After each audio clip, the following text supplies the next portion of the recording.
خیلی خوش اومدید به جلسه 20 مدیتیشن با میلر. میدونم یه روزی بهترین ورژن تو واسه بیلیاقت ترین آدم الکی گرون گذاشتی، اصلا جیم به کست همش خندید اگه اون ورژن تو رو دیده باشه.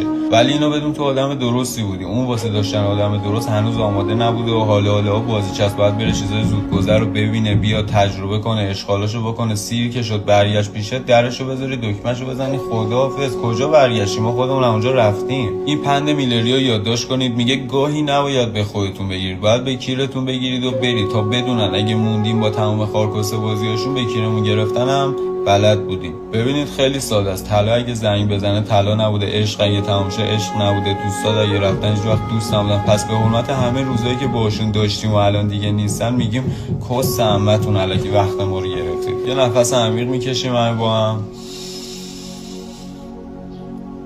همون همیشگی.